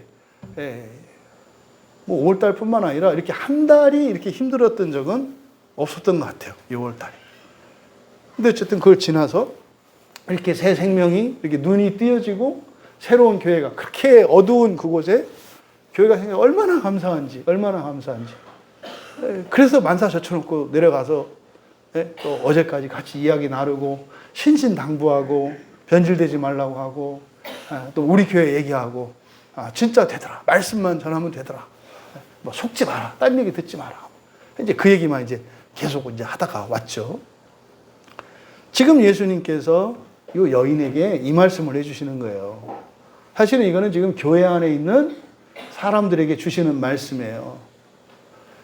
죄를 지을까 안 지을까 뭐 이것 때문에 벌벌 떨고 이런 게 아니라 뭐 하면 된다는 거예요? 예수님을 따르면 된다고. 예수님을 따르면 된다고. 이때 따른다고 할 때 앞선 사람과 뒤처진 사람이 있어요. 반드시. 그래서 예수님을 따르는 데는 다양성이 있다고요. 저만치에서 따르는 사람이 있고 중심에서 따르는 사람이 있고 앞장서서 따르는 사람이 있고 뒤에서 신발 질질 끌고 따르는 사람이 있어. 근데 어떻게 그냥 끌고 가면 돼 우리가. 이게 교회의 사명이라고 그랬죠. 교회가 하나도 놓치지 않고 이렇게 가면 되는 거예요. 가면. 따라가면 되는 거예요. 수준과 상관없이. 이 얘기를 하는 거죠. 그러니까 형제님은 물어봅시다. 자유로워졌어요? 그 꿈에 대해서? 자유로우셔도 돼요. 왜냐하면 그 꿈꿀 때 형제님이 그러셨다며. 너 이대로 살면 그대로 안 사시잖아 지금. 그죠? 그잖아요. 예배 가운데로 나오셨으니까 빛 가운데로 나왔잖아요. 그럼 된 거라니까요. 하여튼 뭐 조만간 다시 꿈을 꾸셔서 그 동굴 너머를 가볼 수 있길 바랍니다. 그리고 또 얘기 들으시면 좋겠어. 근데 좀 위험하긴 해. 또 한 3일 또 이렇게 들어갔다 나와야 되니까. 그래서 어쨌든 그냥 지금 꿈 꾸지 말고 이 다음에 그냥 한 번에 들어가면 되니까. 형제님 마음에 좀 자유를 얻고 평강을 얻을 수 있었으면 좋겠어요. 그래서 혹시라도 그때 하나님이 너 이대로 살면이라고 했을 때 나의 존재와 상태, 과거에 이 얘기가 아니다.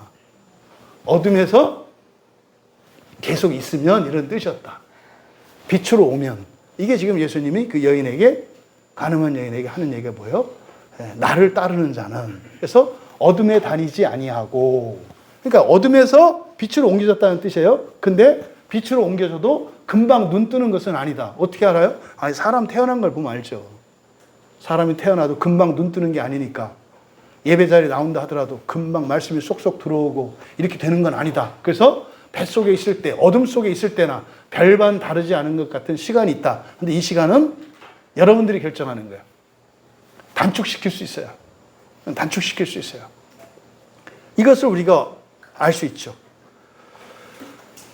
그리고 생명의 빛을 얻으리라 그랬어요. 생명의 빛. 그러니까 생명의 빛이니까 예수님이 무엇이다? 생명 그 자체이시다. 우리 박주혜 성도님 웃는 걸 보고 제가 뭘 느꼈냐면 눈 떴는데 감는 사람도 있어요. 눈 떴는데 감는 사람도 있다고. 내가 성도님 꼭 집어서 얘기하는 건 아닌데 상관이 있으니까 얘기를 했겠지. 네. 눈 감아도 까매. 그리고 뭐 내 눈을 띄워주시옵소서. 네가 떠라 그러지. 그때는 예수님 안에 기다리신다고 뜰 때까지. 근데 사람들이 일부러 뜨는 이렇게 하는 사람이 있어요. 나 생각해 보니까 안 떴던 것 같아요. 뭐 이제 이러는 거지. 뭐 그냥 계속 뜨고 계시기 바랍니다. 네, 계속 뜨고 계시기 바랍니다. 그럼 여기서 생명의 빛을 얻으리라. 미래 시제예요. 그러니까요, 어둠에서 빛으로 옮겨지면 그 즉시 생명의 빛을 얻는 것은 아니라는 거예요. 얻을 것이다요. 생명의 빛을 얻을 것이다. 미래 시제입니다. 그러니까 여기에는 뭐가 필요해요? 시간이 필요한데 시간 속에서는 항상 사건들이 있어요. 그러니까 이거를 우리에게 적용하면 이런 거죠. 갓난아이가 딱 태어났어요. 태어나서 그때는 눈이 안 떠지거든요. 시각이 발달하지 않아서. 근데 이제 빛이 이렇게 눈동자의 각막 이렇게 빛이 어렴풋하게 그림자처럼 이렇게 보이죠. 그림자에 보이죠. 그러니까 근데 사실은 보이는데 보이는 게 뭔지 몰라. 왜? 그런 건 경험한 적이 없으니까. 그럼 그때 어떻게 돼요? 순간적으로 사람 마음속에 어떤 근본 감정이 들까요? 두려움이에요. 두려움이 들어요. 두려움이. 이게 사람들이 가지는 성경에서도 가장 근본 감정의 시작이 뭐예요? 두려움이잖아요. 그러니까요. 생전 경험해보지 못했던 이상한 현상이 나타나잖아요. 왜? 여기서 뭐가? 뭐 이렇게 나무 같은 것이, 그림자 같은 것이 왔다 갔다 어른어른 막 이렇게 하는 게 보이거든. 그러면요. 이걸 한 번도 경험해보지 못했던 어떤 현상이기 때문에요. 그때 감정에 묘한 감정이 들어요. 이게 두려움이라고요. 두려움. 요게. 그러니까 지금 아이에게도 그런 것처럼 우리도 마찬가지예요. 예수님을 믿고 교회 나왔어도요. 그 두려움을 경험해. 그래서 구약 성경에서 뭐라 그래요? 여호와를 경외하라. 그는요. 겁주는 얘기가 아니라 맨 처음에 하나님을 경험하는 첫 번째 감정이 뭐예요? 두려움인 거예요. 두려움. 이렇게 오는 거. 근데 평생 두려워하고 있으면 안 되지. 근본 감정은 다 무엇으로 바뀌어야 한다? 사랑으로. 그래서 신약이 오면 뭐라 그래요? 사랑해라.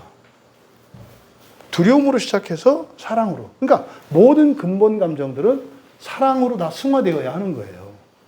그러니까 이렇게 어둠에서 빛으로 옮겨졌지만 즉시 빛을 보는 게 아니라 그때 두려움을 경험해요. 두려움을 경험한다고. 이때 마귀가 찾아오죠.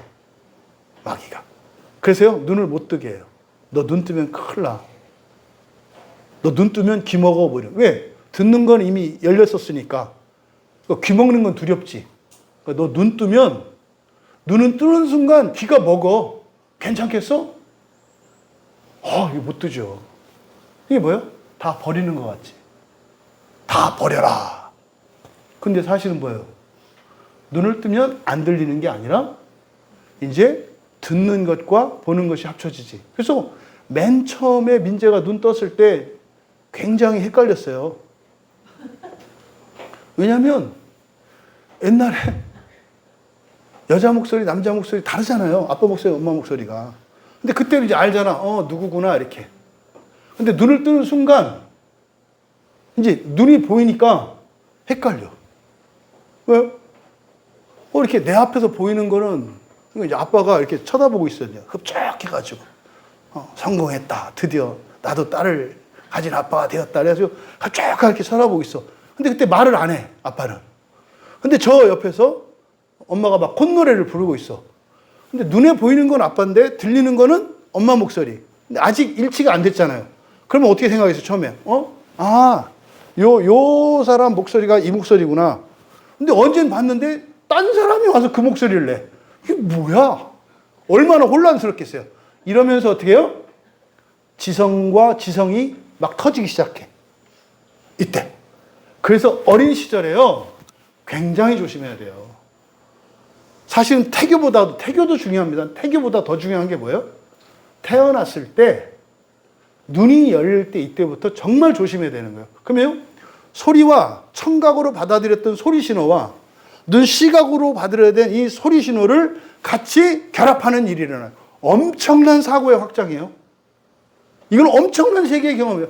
여러분, 소리로만 듣던 안 못 보던 맹인이 눈을 떴을 때를 생각해 보시라니까. 그런 거요. 다 경험해요. 그러니까 그때 어마어마할 정도로 사람의 막 기능이 분화되고 막 성장하고 성숙하는 막 진짜 핵폭발과 같은 일이 일어날 거예요. 세포 변화보다도 막 그런 뭡니까?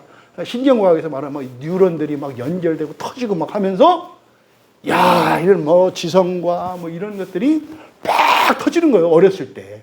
하드웨어가 그때 준비되거든. 그러니까요. 어린 시절은 만사 제쳐놓고 엄마가 아이들을 잘 키우는 게 진짜 중요하다. 그래서 이 생명의 빛을 얻으리라라고 하는 게 그거라니까요. 그래서요.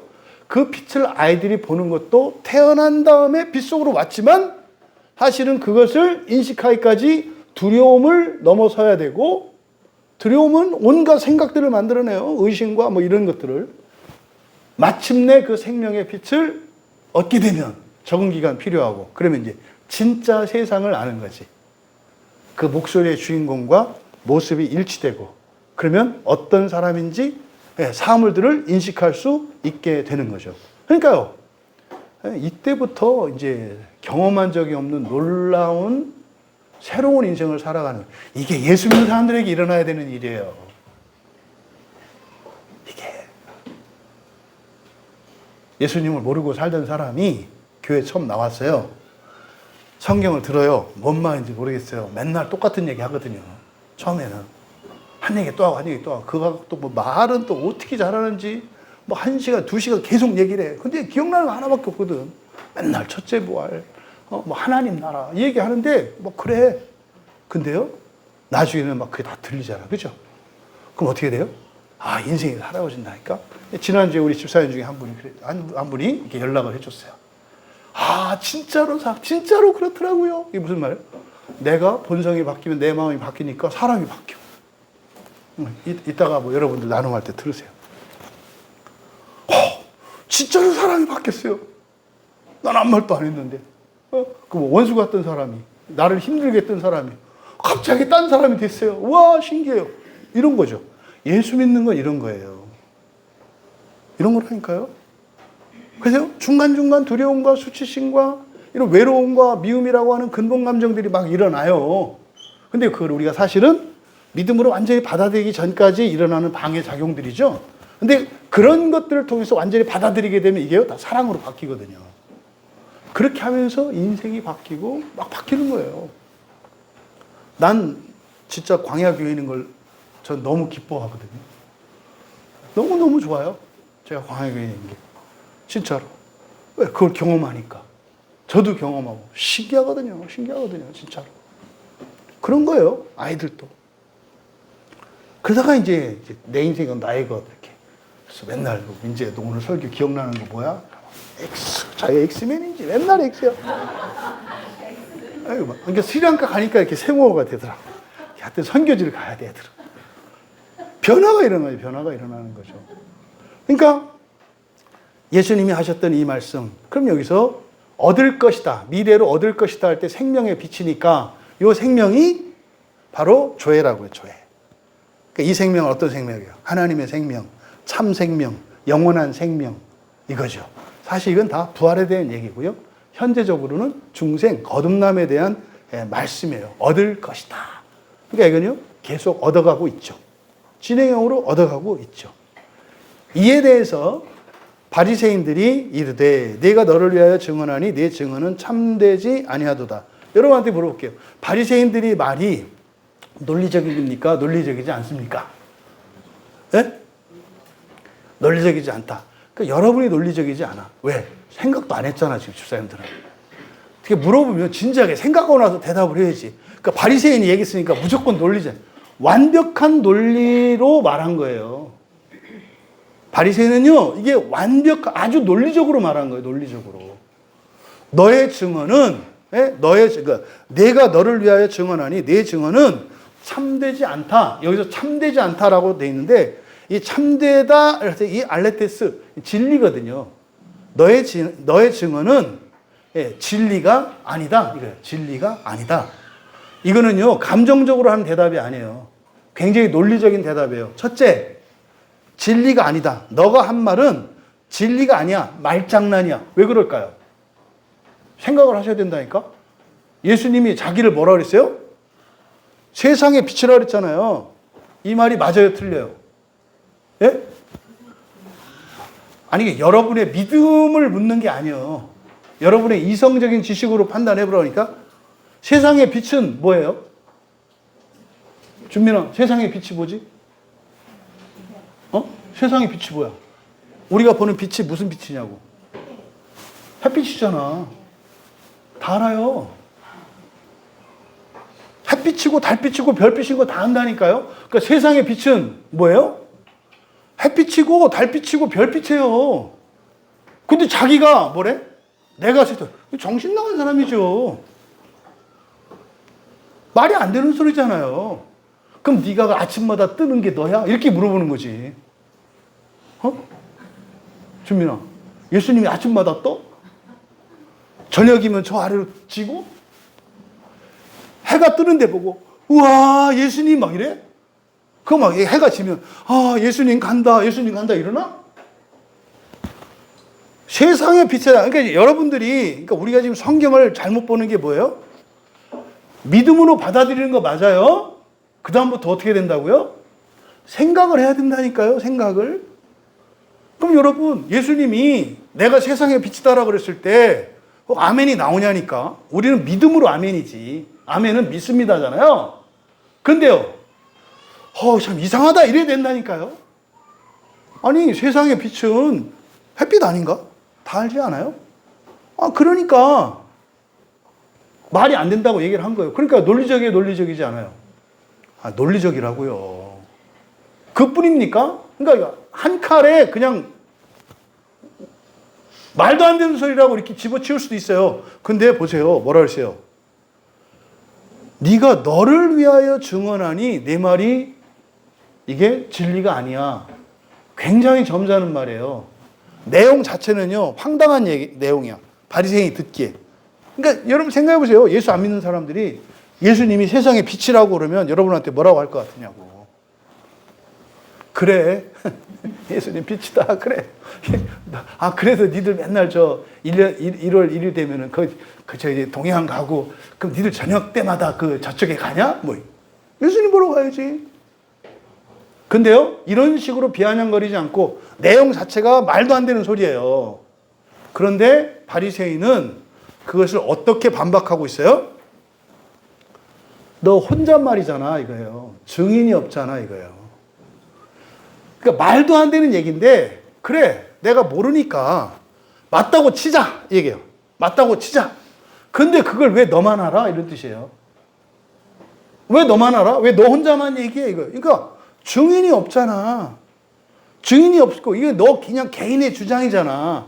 그러니까 진리가 절대 아니야. 진리가 아닌 이유가 뭐예요? 혼자만 말하니까 진리가 아니다. 이게 논리적인 말이라니까요. 저는 이 얘기 많이 들었거든요. 그럼 목사님이 하는 얘기를 또 신학자 누가 하는지 얘기해 보세요. 다 이렇게 물어보거든요. 바리새인 얘기예요. 그렇게 말하는 분이 또 있었나요? 이렇게 얘기해. 있었어요. 예. 예수님이 그렇게 말씀하셨고, 사도들이 그렇게 말씀하셨고, 초대교회 교부들이 그렇게 말씀하셨다니까요. 증인이 있어요. 근데 지금 이 사람들은 처음 듣는 얘기죠.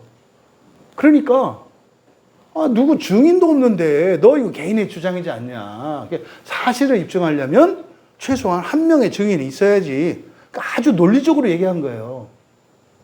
그냥 광시적으로 아니야 이렇게 적대감을 실은 게 아니라 굉장히 이성적으로 대답을 한 거다 이 말이에요. 여러분, 진리가 방해받는 가장 중요한 요인이에요. 여러분, 진리는 구원의 진리를 말하는데 이거는 사람의 이성으로 파악할 수 없는 거라고 그랬죠. 사람의 이성으로 파악할 수 없어요. 그래서요, 이걸 아는 사람은 없어요. 사람은 알 수 없는 거예요. 그래서요, 구원의 진리는 익숙한 말이 아니라 뭐예요? 구원의 진리는 낯설어요. 처음 듣는 말이라니까요. 낯설다니까요. 성경을 볼 때 여러분들은 항상 어떻게 된다? 항상 낯설 수는 없습니다만 낯선 것들이 계속 발견이 돼야 돼요. 네? 낯선 건 발견되지 않고 뭐 날선 것만 발견돼가지고 날만 막 세워. 그러니까 진리는 낯선 거예요. 그러니까 여러분들이 절대로 뭐 그런 얘기를 들은 적이 있다, 이해가 된다, 여기에 여러분 현혹되지 마셔라. 여기서 이렇게 생각하게 된 게요. 예수님께서 예수님의 정체성을 7가지로 얘기했잖아요. 에고 에이미에서. 그렇죠? 그러면은 생명의 떡, 세상의 빛, 양들의 문, 그리고 선한 목자, 부활의 생명, 길과 진리와 생명, 참 포도나무 이렇게 되는데요. 선한 목자, 요한복음 10장에서 나오는 선한 목자를 기준으로 해서요. 이게 구조가 보니까 배치가 어떻게 되어 있냐면 A, B, C 선한 목자, C 다시 B 다시 A 다시. 그래서 동심원 구조로 되어 있어요. 이렇게. 첫 번째 것은 맨 끝에 것과 상관이 있고, 두 번째 것은 끝에도 두 번째 것과 상관이 있고, 세 번째 것은 요 다섯 번째 것과 상관이 있다고요. 그럼 어떻게 되냐면요. 맨 처음에 생명의 떡이다 그랬거든요. 생명의 떡이다. 근데 맨 끝에 뭐라고 하시냐면 요한복음 15장에서 참 포도나무다 그래요. 예수님은 떡과 포도주를 우리가 성찬을 하죠. 그러니까 떡과 포도주가 이렇게 연결이 돼요. 그리고 두 번째가 세상의 빛이다. 지금 여기서 나는 세상의 빛이다 이렇게 말씀하셨거든요. 그럼 끝에서 두 번째, 여섯 번째는 그 요한복음 14장 6절에서 길과 진리와 생명이라고 그러셨어요. 빛은 뭐예요? 길과 진리와 생명으로 연결돼요. 그래서 여기서 생명의 빛 그랬잖아요. 그러니까 이 길은 어떤 길을 말하는가? 내가 세상의 빛이다 그랬어요. 그 빛은 어떤 빛이에요? 길이에요. 어떤 길? 하나님 나라로 인도하는 길이에요. 부활에 이르는 길이에요. 그러니까 지옥 가지 않고 심판받지 않는 길이에요. 길. 또 진리예요. 진리. 유일한 거예요. 근데 그 빛은 뭐예요? 생명이래요. 그러니까 생명의 빛 이렇게 얘기했잖아요. 그러니까 두 번째와 여섯 번째와 또 이렇게 관련이 돼요. 세 번째가 양들의 문이거든요. 근데 다섯 번째가 부활의 생명이에요. 그러니까요, 양들이 그 문을 지나면 어떻게 한다는 거예요? 부활을 해요. 선한 목자가 그래서 어떻게 해요? 양들을 데리고 양들의 문으로 인도하는 거야. 양들의 문을 딱 지나가면 어떻게 돼요? 샤르르르르 변해. 요한복음에서 이 7가지 예수님의 정체성이 이게 동심원 구조로 이렇게 돼 있구나. 대칭 구조로 돼 있구나. 이거를 이제 발견하게 됐어요. 와, 선한 목자 되신 예수 그리스도. 우리의 떡이요, 우리의 포도도 되시고, 그리고 우리를 하나님 나라로 심판받지 않고 갈 수 있는 그 길이 되어지는, 길을 비춰주시는 분. 진리의 길, 진리이시고, 영원한 생명에 이르게 하는 분. 그래서요, 양들의 문이신 그 문, 예수 그리스도를 지나면 부활을 해요. 이렇게 돼 있구나. 놀랍잖아요. 놀랍잖아요. 여러분, 이 말씀을 통해서 바리새인들은 이해할 수 없었다는 얘기죠. 첫째, 이해할 수 없다. 사실은 점잖게 해서 이해할 수 없는 거고 말도 안 되는 소리지. 세상의 빛이라는 게. 그럼 여기서 우리가 알 수 있는 게 뭡니까? 이거 믿음으로 받아들여야 되는 거라니까요. 믿음으로. 그러니까 믿을 수 없는 이야기예요. 성경에 여러분이 이렇게 이해할 수 있고 이렇게 믿을 수 있는, 그렇잖아요. 무모함에 대해서, 그 이성주의의 무모함에 대해서 얘기를 했잖아요. 자꾸 이해시키려고 그래요. 이해는 시키는 게 아니고요. 뭐 해야 되는 거예요? 자기가 이해해야 되는 거예요. 자기가 이해하는 과정이 어떤 과정이에요? 마음 기경이에요. 마음 기경을 하면서 민재가 태어나서 눈을 뜨고 빛을 보고 엄마 아빠를 보면서 이렇게 하는 것처럼 그게 여러분에게 일어나야 한다고요. 성경을 보았을 때 눈으로 보고 귀로 듣고 그러면서 이 진리로 팡팡팡팡 터지는 일이 일어나야 한다고요. 여러분이 여러분 스스로를 이해시켜야 되는 거예요. 설교자는요, 받아들일 수 없는 이 진리를 전할 뿐이에요. 그리고 그거를 변호하죠. 하지만 그걸 여러분들이 이해하는 것은 성령님과 함께 여러분들이 하셔야 된다고. 믿음의 진리를 받아들이고 여러분들이 그것을 가지고 고민하고 기도하면서 은혜를 받아서 이해할 수 있는 여러분의 것으로 만드셔야 돼요. 그럴 때 여러분 본성이 바뀌고요. 그 표적으로서 반드시 뭐가 일어난다? 환경의 변화가 반드시 일어난다. 예수님의 말씀을 믿지 않았던 바리새인들, 진리가 아니다. 누구 손일까요? 자기 손이지. 어떻게 살아요, 지금 바리새인들은? 니고데모처럼 이 말을 한 이 사람도 어느 순간 언젠가는 이렇게 누명을 뒤집어 쓰고 이단이 되고 심지어는 저주받은 이방인과 같은 대우를 받을 수도 있죠. 그러니까요, 늘 두려움 속에서 이렇게 발 맞춰서 나가야죠, 이렇게. 사람들 눈에 나지 않도록, 이상하지 않도록 이렇게 나가야 되죠. 정리합니다. 여러분, 어둠에서 살지 말고 생명의 빛으로 살아가시는 여러분 되시기 바랍니다. 이것이 지금 이 여인에게 의미하는 바는 뭡니까? 이게 다시는 죄를 짓지 않고 살아가는 거예요. 이게 뭡니까? 다시는 지옥 걱정하시고 심판 걱정하지 않고, 그러니까 지옥 걱정하지 않고 심판 걱정하지 않고 살아가는 거에 이게 뭐예요? 생명의 빛으로 예수님을 따르는 삶이다, 이 말이에요. 그래서 당시 종교인들은 물론이고 유대교인들이 잘못을 정죄하는 방식으로 살아가는 삶, 이게 어둠에 다니는 거예요.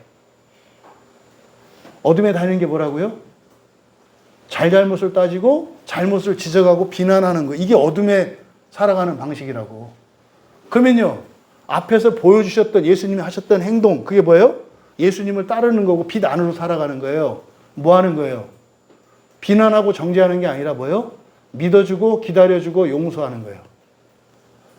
평생을 정말 당신이 간음하고 살았을지라도 언젠가는 그거 다 손 끊고 거룩하고 순결하게 살아갈 것을 믿어주고 기다려주고 지지해주고 격려해주고, 그리고 나에게 있는 그것을 나도 그렇게 되기 위하여 고백하고 의지하고 의지받으며 살아가는 거, 이게 첫 번째 교훈이에요. 그러면 된다니까요. 여러분이 누군가를 비난하고 정죄하고 문제를 일으키지 않고 그렇게 살아간다면, 그러면 예수님께서 그게 다시는 죄 짓지 않는 거다라고 말씀하신 거다, 이 말이에요. 여러분, 두 번째로 세상의 빛이시며 생명의 빛을 주시는 예수님, 그분을 여러분 절대적으로 믿고 예수님 말씀을 따라서 이렇게 사랑하며 용서하며 살아가기로 결단하시기 바라요. 나는 예수님처럼 살 거야. 나는 예수님처럼 살 거야. 근데 여기서 일부분만 난 사랑하면서 살 거야, 이렇게 가시면 안 돼요. 그게 다가 아니에요. 여러분들이 사실은 도전받지 못하는 게 있어요. 그게 뭡니까? 대리적 삶이에요. 대리적 삶. 고난의 결단이라고. 나를 위해서 사는 게 아니라 남을 위해서 살아가는 삶이에요. 예수님을 따라 살아가는 삶의 방법이나 이런 것들은 용서하고 사랑하는 거이겠습니다만, 사실은 예수님을 따르는 사람은요, 열심히 최선을 다하고 마지막 뭐 하는 거예요? 십자가에서 죽임 당하는 게 아니라 죽어 주는 거예요. 죽임 당하는 것은 어둠 속에 있는 사람들의 생각이에요. 죽임 당하는 게 아니라 뭐예요? 죽어 주는 거라고요. 이게 예수님을 따라 살아가는 겁니다. 그러면요, 거기에 약속이 있어요. 뭐 하겠다? 생명의 빛을 주겠다라는 약속이 있다, 이 말이에요. 그러면 그 생명의 빛을 받으면 다시는 죄를 짓지 않고 살아가는 거다. 그러면 뭐 우리 형제님 꿈꿨던 것처럼 물어보세요. 틀림없어요. 성경은 그렇게 말씀한다고요. 그러면요, 더 이상 지옥은 나와 상관이 없어요. 지옥이 두려워하는 사람이에요. 왜? 그런 사람들 지옥에 한 사람 더 들어오면은 지옥이 망하거든요. 망한다는 게 뭡니까? 막 복음 전해서 회개시키고 막 들어 올릴 텐데. 그러니까 막 오지 마시라고 막 이러지 않겠어요? 그러니까 예수님을 따르는 삶을 살기로 결단하는 신자들의 수가 늘어난다면 세상이 바뀌고 지옥도 바뀌어요. 분명히 바뀌어요. 분명히 바뀌어요. 그렇게 결단하시는 여러분 되시기 바랍니다. 마지막으로 진리의 여부는 진리냐 아니냐, 이거는요, 이해할 수 있느냐 없느냐, 또 그걸 말하는 사람들이 있느냐 없느냐 이게 결정하지 않아요. 진리의 여부를 결정하는 건 뭐예요? 성경이에요. 성경이에요. 성경이 진리예요. 우리 효리자매가 옛날에 우리나라 유명한 가수에게 전도 편지를 썼어요. 그래가지고 전도 편지를 쓰는 바람에 난리가 났어요. 사방팔방에서. 그 전도 편지가 이제 막 페이스북에서 떠돌고 막 이렇게 떠돌고 이렇게 이제 하면서 이렇게 해가지고 이 교회가 어디냐, 이거 막 2단이다, 3단이다 그래서 막 난리가 났어요. 그래가지고 막 난리가 났죠. 그래가지고 막 그 집안 식구들도 막 뒤집어져가지고 지금 우리 딸이 지금 이상한 데 갔네 모여가지고 지금 난리가 났었잖아요. 근데요, 제가 깜짝 놀랐어요. 효리자매가 그 보냈던 그 가수 효리자매 편지를 분명히 읽었어요. 분명히 읽었어요. 왜냐하면 지금 그 이제 뭐 커뮤니티를 세워서 거기 교회라고 하는데 세워가지고 어쨌든 요즘 10대, 20대 그 연예인 좋아하잖아요. 그죠? 막 몰려들거든요, 거기. 청소년들이 막 몰려들어요. 거기서 우리 교회하고 모든 게 똑같다고 할 수는 없습니다만 다른 데서 들을 수 없는 우리 교회에서만 들을 수 있는 얘기를 거기서 들을 수 있어요. 참 희한하게 쓰시더라고요. 그러니까 목사가 안 하니까 그냥 전도자를 보내시는 것 같아요. 근데 이제 그 형제의 잘못은 뭐냐면 교회를 부정하는 거야. 그냥 안타까운 마음으로 교회에서 이런 얘기를 안 합니다만 성경이 이렇습니다 이렇게 얘기하면 좋은데 그게 아니라 내가 진리다 이렇게 가는 게 또 이제 문제야. 그래서 다른 교회를 또 부정해. 이게 부정해. 그러니까 이제 그런 문제가 있음에도 불구하고 근데 뭐 문제 없는 사람, 허점 없는 사람이 어디 있어요? 저는 뭐 그게 없을까요? 저도 있지. 저도 이렇게 약점이 있고 뭐 그러지 않겠어요? 근데 한편으로는 그런 부분에 염려되는 점도 없지 않아 있습니다만 뭐 그거는 염려될 거는 뭐 모든 교회 다 있거든요. 근데 중요한 건 뭐예요? 진리가 있느냐 없느냐인데 이 형제가 이걸 전해요. 부활에 대해서. 그리고 믿음, 여러분들은 믿음이 뭐라고 알고 계시죠? 우리를 믿는 완전한 하나님 믿음 안에 있는 우리의 믿음. 이 얘기를 그대로 해요.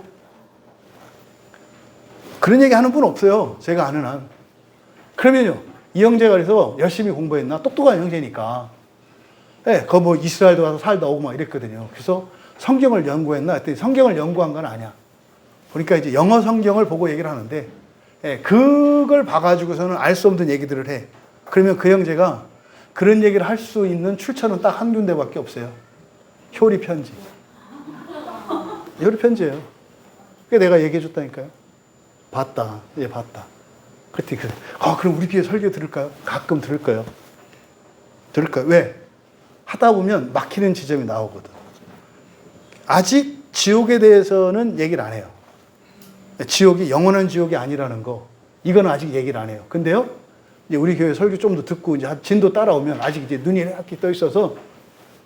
근데 이렇게 일하시는구나, 하나님이.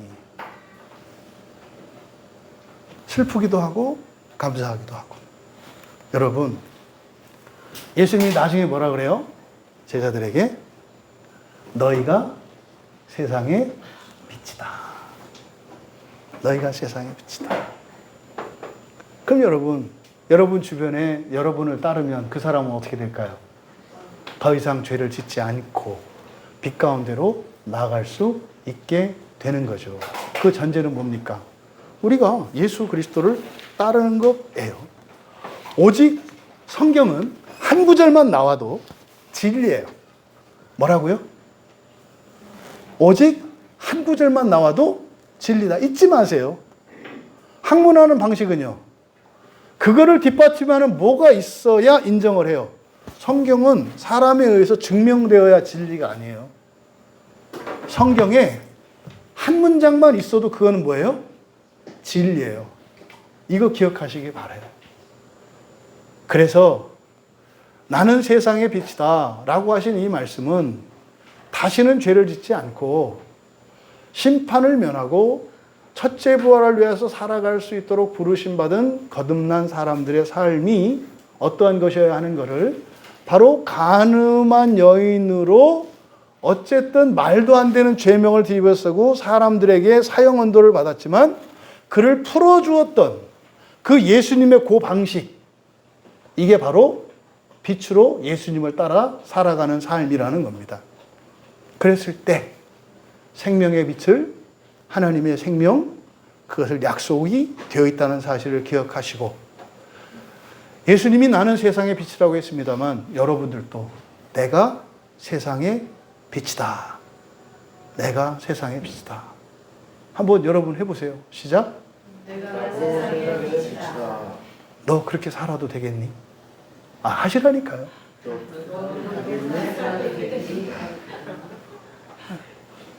내가 세상의 빛이다. 근데 세상의 빛인 네가 그렇게 살면 이 세상의 어둠은 누가 밝히지? 바로 여러분. 여러분들이 그렇게 세상의 빛으로 살아내셔서 점점점 세상이 밝아지는 그런 복과 은혜가 열매 맺기를 주님의 이름으로 축원합니다. 찬양 준비해 주시고요. 여러분, 성경 말씀이 너무 감사하고 참 너무 좋아요. 근데 여러분들이 언제나 성경편에서 성경 말씀만을 따라서 이렇게 결단하고 살아갈 수 있었으면 좋겠어요. 이것은 여러분 자신을 위한 것이기도 하겠습니다만, 이건 단지 여러분 자신 개인만을 위한 것이 아니라 이건 사실은 인류 전체를 위한 것이고 세상 전체를 위한 것이라는 사실을 예수님이 나는 세상의 빛이다 라고 말씀하시는 것입니다. 우리 그리스도인의 삶은 공적인 삶입니다. 그런데 그 공적인 삶은 나의 삶을 절대로 이렇게 경시하거나 이렇게 배척하지 않아요. 그래서 여러분의 기쁨과 행복이 커지면 커질수록 세상의 기쁨과 행복도 커지고, 또 세상이 그렇게 밝아지면 밝아질수록 여러분도 밝아지게 하는 것이 성경의 구원 방식입니다. 하나님, 정말 나를 위하는 것이 세상을 위하는 것이고 정말 세상을 위하는 것이 나를 위한 것인 예수를 따르는 그 삶을 살기 원합니다. 더 이상 나만을 위해서, 이 세상만을 위해서 살든 어둠에 다니는 자가 아니라 이제는 빛 가운데로 걸어가는 세상의 빛으로 살아가는 내가 되기를 원합니다. 우리가 말씀을 생각하며 세상의 빛으로 오신 주 우리 함께 찬양합니다. 함께 기도할 때 우리가 의로운 그 근거와 원인은 그리스도가 의로운 분이시기 때문입니다. 그래서 우리가 그리스도를 믿고 그리스도를 소망하기 때문에 우리가 의로운 겁니다. 이때 의롭다라고 하는 것은 과거와 현재와 미래 전체를 통틀어서 이야기하는 거예요. 거기서 현재만 잘라놓고 보면 우리는 언제나 의롭지 않습니다. 현재만 놓고 보면 언제나 죄인이고, 과거만 놓고 봐도 언제나 우리는 죄인이고 문제가 있습니다. 여러분, 과거, 현재, 미래가 하나님께는 없어요. 하나님은 시간과 공간이 하나입니다. 그래서 이거는 종말의 순간, 부활의 순간으로 보는 거예요. 그것은 이미 이루어져 있습니다. 이걸 소망이잖아요. 우리가 함께 기도할 때 하나님, 자꾸만 시간을 과거와 현재와 미래로 쪼개서 생각하려고 하고, 또 나의 온전함의 근거를 찾으려고 하는 이 어리석음, 내가 완전하고 의로운 근거는 그리스도인 것을 잊지 않게 하옵소서.